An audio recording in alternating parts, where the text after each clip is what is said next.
Hey guys, it's Tom Higgenson from the band Plain White Tees, and this is I Effin' Love That Song podcast. Each week I'll have an amazing songwriter join as a special guest to discuss their stories behind some of your favorite hit songs. Hanging out today with Chris Tompkins, old friend of mine from Nashville. We've written a ton of songs together, a lot of Plain White Tees songs. Big Bad World, Meet Me in California, Welcome to Mystery off the Alice in Wonderland soundtrack, Lips off of our latest album. We always have a good time when we write. Chris has written a lot of amazing country songs. One of my favorites, not the one we're going to talk about, but you know the song Drunk on a Plane by Dierks Bentley. I heard that song and I said, I got to text Chris Tompkins because I bet he wrote this song. Like I could hear you all over that song. I love that song. But Before He Cheats by Carrie Underwood, I fucking love that song. So let's dive in and just talk about that song. Kind of a cool little tie-in with us. We were both nominated for Song of the Year Grammy. You for Before He Cheats, and me, obviously, Hey There Delilah. And that's kind of how we met, right? You were staying in LA when we were out there, obviously, for the Grammys, and you like had a drink sitting next to our A&R guy or something. Right? Yes, and he overheard you saying about the Grammys maybe or something? Yes. And we just kind of like, started talking in this bar in West Hollywood and kind of hit it off. And we ended up going, I had a room, it was a hotel bar. So we went back to the room and had some drinks and stuff. And Matt was like, man, you have to get with Tom. Like you guys totally hit it off. And he was right. Totally did hit it off. Yeah, well, I was such a big fan of that song that year. Like, I thought for sure, for the competition for the Grammys, I thought for sure it was either Before He Cheats or Umbrella. Those were the two big, I was convinced I wasn't going to win because of those two songs. Well, there was also Rehab. Right. Well, then Rehab came in and won, and I didn't even think that one had a chance in that category. I don't know. But yeah, Rehab won it. So none of us won, unfortunately. Yeah. But did you win anything for that song? Didn't you win something earlier? Yeah, I did. I won a Best Country Song. Hell yeah, dude. Yeah, it was pretty cool. So I kind of went into those awards kind of a winner, and I was like, at that point, the stress is kind of gone a little bit. I mean, you're still stressed out when you're sitting in the Grammys and you see like freaking Ringo Starr and Aretha Franklin sitting beside you, Oh, yeah. But yeah, that was an experience, wasn't it? Dude, yeah, I was sitting right across from Ringo, and the whole night I was like, holy shit, I've got to say hi to Ringo. Like, that was just my mindset. Like, I was like too chicken shit to go up and say hi to him. And it was right after our award that we lost, where I was like, okay, son of a bitch. Like, I was like, oh. And so at that moment, I went over and I like, okay, I'm doing it. And I went and said hi to Ringo because it was like commercial break or some shit right after that. And I went up to Ringo and I said, hey, man, my name is Tom. I just wanted to say hi. I just lost that last award. And he said, well, smile, man, you're here. And I was like, yes, Ringo. Ringo knows. It's exactly what you'd expect him to say, something like that. It was so perfect. Well, dude, so tell me a little bit, I'm sure you've talked about this song, a million times, a million different interviews and stuff, but give me the basics. I'm sure we've already talked about it in the past, just hanging out, but were you writing it specifically for Carrie? Was it just another day writing session where you just had some magic that day, or, what was it like? Okay. The song started like basically with me walking up to a computer and just like starting to type lyrics just off the top of my head. And I kind of had, you probably write the same way where if I'm typing lyrics, I'm automatically hearing melodies, And so I basically wrote the first verse just at a computer. And what I had in mind was at the time, there was a country singer that was really big, Gretchen Wilson. And she had just had this huge hit called Redneck Woman. And she was kind of this edgy country, she like dipped skull, So I was like, okay. And she was big. So I was like, let's write something for her. That's where my brain was. So basically I had a verse. So at that point I called the co-writer Josh Kier and I was like, hey, he actually may have been in my book, my calendar for the next day. So I called him. I was like, hey, I have an idea for tomorrow. So he came to my house and I played him the verse kind of on guitar and stuff. The crazy thing about it is I didn't know after I wrote that verse that we were going to smash up a truck. So I played it for Josh, and Josh was like, okay, it sounds like there's a girl and she's outside of a bar. She's pissed off at a dude. What would a girl do? And at that point, we just started smashing up the truck, and it's pretty funny. And then we were writing it, and then one of us threw out, was like, wait, she needs to use a baseball bat. We were like, took a baseball bat to both. And then we're like, baseball bat. And one of us, I don't know which one of us it was, but we were like, Louisville Slugger, so. Yeah. Well, I think that's the best part of the song. I mean, it's hard to say what the best part is because it's pretty much a flawless song, but all of those little details, I think, make it. The fact that you say Louisville Slugger, I think we've talked about before the $3 worth of that bathroom polo. Like that line, that's the last line of the verses, right? If you're not in by that point, you're like, oh, fuck off. That's like just smack you over the edge with that line. It's so good, so creative, so visual. And it's like, there's just some things that you would never hear in a song. And obviously that's kind of one of them. So it's like when you can throw something like that in there and make it work and make it perfect, it's like, yeah, that's one of those, come on, like you're flexing on that one. You already like are winning the strongman competition and then you flex with that last line. I write a lot like that, like visually. I don't know. It's like I want to write what I'm picturing. That's the hardest part, is like how to kind of get that out in small details, Oh, yeah. That's kind of how that song's written, and it kind of puts you in that situation. And even girls that have never been cheated on, they kind of, I don't know. It was just this. It was kind of a cool thing for Carrie Underwood, because after American Idol, she was like the good girl, the good Christian. I'm from Oklahoma, I grew up on a farm. Then she had the song, Jesus Take the Wheel.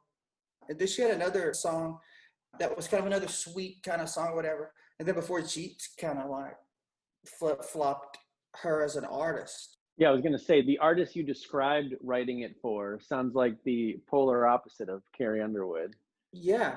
Sometimes that's why it works too. It's like, oh, nobody would expect this from her, and it's so perfect. Yeah. So in Carrie's career, if you follow her career, she has the sweet songs that she's got, like I had another hit with her, Blown Away, that was like the daughter was in an abusive relationship with her dad, and she kind of let him get, a tornado came through and she didn't wake him up. So it's like, so throughout her career, there's like this kind of dark side, it's pretty funny. And it's all thanks to you. So that's awesome. Yeah. Well, and her name's Carrie. So there's this like Stephen King kind of like, she's an interesting artist, man. I never thought of the Carrie connection. That's funny. Well, and of course I've tried to write. I will say this, I've written probably 50 songs trying to rewrite Before He Cheats for Carrie Underwood. Yeah. It's hard to recreate things. You just got to move, you have to keep going and evolve. Yeah, I've never really tried to rewrite Hey There Delilah. Maybe I should. I don't know. That's such a perfect song. It's like, man, what a great song. Talk about, I fucking love that song. Hey, thank you. To all the people who are watching this, one of the first times that Tom and I hung out in Nashville, we went to this bar, and there were all these people out on the patio on this deck, this bar, Losers, which is now, if you go to Losers these days, I mean, it's ridiculous. It's so crowded. But we were on this deck, and there were, 50 people or whatever. I basically said, hey, everybody. And everybody stopped and looked. I was like, this guy wrote this song, and I'm making him play it for you. He started playing Hey There Delilah, and everybody started singing. It was pretty awesome. You remember that? Oh, yeah. Dude, every time we'd go out anywhere, you'd always be like, you'd grab some like random girl. Hey, you know that song, Hey There Delilah? That's this guy. He wrote that song. You're just like, you love throwing me under the bus with that one, but, Well, it's such a great song. Thank you, man. Yeah, that's what I mean. One of us, at least you won a Grammy. I'm still a big loser. I didn't win anything, so. If you've actually got an invitation to the Grammys in the mail, you're a winner. Hey, that's true. It's a small group. There's a smaller group of winners, but the group of nominees is very small as well.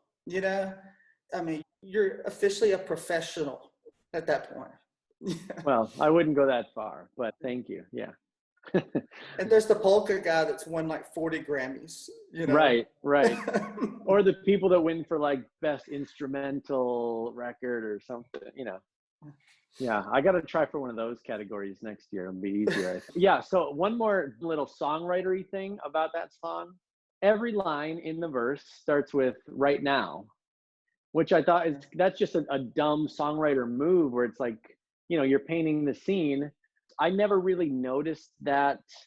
I'm sure it just kind of glazed over me, but obviously today I was listening to the song, doing kind of a freshen up on the song. And by the way, it gave me chills when it hit that chorus, just because I hadn't heard it for a while. I was like, oh shit, it's so good. But yeah, just that you said you wrote the first verse really quick, and was that something you did on purpose, or just like was it just obvious that that's how it should be? You know, I've done that a lot with songs, like where the first verse kind of mirrors the second verse. And I didn't set out and go, okay, let's just say right now every time. It's just an easy kind of out, whatever. It just kind of, I don't know, the way I write is I like patterns and stuff, and it makes your second verse so much easier. And you're still kind of locked into that visual thing. You know, right now he's doing this, right now she's doing that. So she smashes the truck up a little bit. You get to your second verse and you're like, okay, let's keep the right nows and what else is going on. So you're kind of locked into this thing as opposed to just like leaving a blank page. You know, you kind of have to live up to that first verse, you know? Yeah. Well, I always have a hard time with second verses because it's like, okay, you kind of set it up, and then your chorus, you kind of give away the reveal or whatever it is. And then it's like, okay, so now am I starting there? Has this already happened? Or am I going back to give more details about this thing that everybody, you know, it's like you already have the giveaway, but maybe that's just overthinking it or being weird. But yeah, that little trick of every line starting kind of the same, kind of like, hey there, Delilah, what's it like, blah, blah, blah. Hey there, you know, it's like kind of a similar trick I did without even really thinking about it. But yeah, it worked. And I think a lot of times, like you said, how do you live up to that first verse? I think in this song especially, you beat it with the second verse, which is not very easy, you know? Like I said, the bathroom polo, isn't the Shania karaoke, that's the second verse as well, right? Yeah. Yeah, I mean, come on. I got that line. My wife kind of helped me get that line. Well, in a way, we were driving by some redneck bar one day, and my wife said, this is probably like 7 years before I even wrote the song. And she's like, I guarantee you in that bar right now, there's a girl with a Tweety Bird t-shirt on singing like, I forgot what song she said. And that stuck in my head, you know. I was like, we got to use that. Because, you know, at that point, the girl's kind of, you know, driving it. The funny thing about Before She said, the girl doesn't go into the bar. She doesn't go in there and like try to catch him or like hit him or anything. So it's like, she just smashes his truck up. So it's kind of like, that's the funny thing about that song. It kept it kind of in like a mid-level relationship kind of world as opposed to like a guy really cheating on the love of his life. You know what I'm saying? Sure. Is it, I'd have to re-listen to the song. Are you saying, this is kind of a funny little detail here, is every line a probably? Yeah. Yeah. For all we know, this guy is not doing any of this shit, and she Yeah. still ruined his car. Well, that's the thing. It's like, we don't say it, but you know the situation. She knows something's going on. Sure. And I just had that realization. I've heard the song a million times and never once thought of that until we're sitting here. you know what? I picking it didn't apart. either. I haven't thought of that either. And I wrote the damn song. But, you know, it's like something happened. She saw a text or something. And so this guy's like, hey, I'm going out with my friends or whatever. So she's kind of speculating. She's like, this is probably what's going on. Probably doing these shitty things. So I'm just going to bash up his truck. Yeah. It makes her a little extra crazy. So that's good, right? I love it. Sounds like the kind of girls I go for. So yeah, it makes sense. Oh, man. Yeah. And, you know, even though, like you said, it's like, it doesn't matter if you've never been cheated on. It doesn't matter if you're a man or a woman. The song, it's like watching a good movie, you know, with all those details. You don't have to have gone through that situation. You can like just sit back and enjoy it and like I said, the feeling the song gives you with those chords and everything and the melodies, it's enough to just draw an emotion out of you. And then, of course, you paint the picture, you fill in the gaps with all the little details. No one in the world has probably thought that thought of like, wait a minute, he probably did this. What if he didn't, so. I almost like it better with like, she doesn't know if he did it at all, and she's just smashing shit up. That's true. That's a better movie. It is a better movie, yeah. More dramatic for sure. The bridge obviously kind of breaks. Everything's kind of in a minor, and then the bridge goes to this feel good, and it's a quick bridge. Is that something you guys were like, wrote at the last minute, like, oh shit, what's the bridge gonna be? Like, let's go to this chord. After we get finished that second verse, we were kind of like, okay, we got something here. And if I remember correctly, the bridge just kind of fell out. It was like, I went to the G chord, and I don't know what key we were writing it in, but let's just call it the G chord. Everything's in Sure. G. So if the song was in E minor, which I don't believe in minor keys. I always go to like if a song is in E minor, I call it G, because okay, sure. So the G, I believe in minor keys, but in popular music, it's like, because in Nashville, you have the Nashville number system and charting and stuff, and minor keys, that's just going to confuse everybody, So I just kind of usually chart it out in a major key. But anyways, like that was basically the only chord we hadn't played yet, maybe other than an A minor. An A minor would have been like, or a B minor, it's just so pretty and dark. It just doesn't work for that. So we went to the one, and if I remember correctly, it was just like, hey, I might have saved a little trouble for the next girl. And then the last line just kind of came out. The next time they cheat, it won't be on me. So nice. That's kind of how it was written. That's the kind of bridge where it's like the song, like I said, by that fucking bathroom polo line, if you're not in, you're insane. So you're already in. The bridge just has to veer off for like a quick, a 10-second. What do you do? One time through the progression, right? The next girl is the next time that each. Yeah, you don't even repeat anything. It's just thing, and then you're back. D, say a little trouble for the next girl. C, because then it goes to we used an A chord instead of an A minor. Because the next time that he cheats, end of the beat B, it won't. So a little Beatles move there. Nice. Yeah, I mean that's all it needed though, It's like and then that little breakdown is a nice little musical, a nice release. You don't just go back to the chorus, you have a nice fill. Next girl, because the next time that he cheats, it won't be on me. This guitar, I wrote Before He Cheats on this guitar, actually. I just realized. Crappy Yamaha guitar which actually I love Yamaha guitars. This studio that I used to work for, this guitar was sitting around. It just sat around. And some dude had taken off the finish because he wanted to learn how they were built. I don't know why you would sand a guitar to learn how it was built. But anyway, I was like, can I have that guitar? I just asked them. And they were like, yeah, if you want it. And then I ended up writing Before He Cheats on it. It's pretty cool. Yeah. Dude, my guitar that I love to write on is a Hondo. Yes.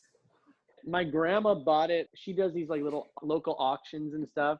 So she bought it at the local guitar shop for like $75 or something just for me to sign so that she could do some auction thing with it. And I ended up, before I signed it, I was like, started playing it a little bit. And I'm like, holy shit, this feels so good. And the action was so good. And so I ended up going to the guitar shop and buying another shitty guitar and signing that and giving it to her and keeping this one. Dude, I love that color too, that canary yellow. Yeah. I mean, it's like I don't even know Hondo. I don't know what the company is. It's the greatest guitar company of all time. What are you talking about? Apparently it is, dude. Yeah. I mean, I swear, I don't think I've changed these strings in 8 years or something. And the thing doesn't go out of tune. It's like the craziest, perfect guitar to just bang around and write on. It's awesome. That's the thing. You don't have to go out and buy some like $3,000 Taylor or something. And I have a Taylor. I've got Martins and what are you talking about? Yeah, exactly. Taylor guitars record so well too, man. sometimes almost too good, you know? Like Yeah. they're so bright and perfect. Sometimes you want an acoustic to be a little bit, especially in more like rock and roll stuff, you want it to be a little bit gnarlier, and Taylor's you just can't get, it's like too pristine sometimes. Live you can't really beat it, because live you want everything to be, you know. I have a Taylor that it almost plays like an old Gibson. You know, it's got that kind of meaty, beat up sound. Nice. I like all instruments. I mean, you can give me like a sleigh bells toy and I can make music with it, you know. Oh yeah. And, but really that song is a fucking banger. Like I'm not a country guy, you know, I'll hear a country song every few years maybe that stands out to me, or that I'm like, holy shit. And that song just transcended everything, man. Such a beautiful song. oh, dude, well, thank you. And oh yeah, same for Delilah, dude. Same thing. You know, thank you, dude. Don't you feel like, why the fuck can't we do that every time? You know, it's like every time you write something, aren't you equally as like excited about it as you were with Before He Cheats, or, you know, any of your hits? It's like, why aren't they all just fucking as good as you think they are, or as good as that one? Or I don't know. It's weird. Oh, I know. It's the music industry, man. It's just this. I mean, you gotta suit up. You gotta suit up in this business. For battle, yeah. Oh yeah. You know, shit. That's the thing. It's like Delilah, Before He Cheats. That's the defining song for your career. If that's my defining song, I'm happy. You know, it's like I did good. You know. Absolutely. But man, Delilah, dude, what a great song. I'm actually gonna listen to that after we get off here. I hadn't heard that in a while either. You know what I was gonna say? One more thing about that song, I never really realized, but right, dug my key into the side of his pretty little. So you go from, yeah. So okay. So normally you wouldn't do, like, if you go, you wouldn't go back to that C. I don't know. Isn't that kind of like, I always thought that was, it's interesting that Delilah and Before He Cheats do the same move almost in that thing. Yeah, it's not something you typically, a lot of times they'll be like the C to E minor, and there'll be a passing chord like a D or G, right, or something like or that. Or you go from the C to the E minor to the D or to the G.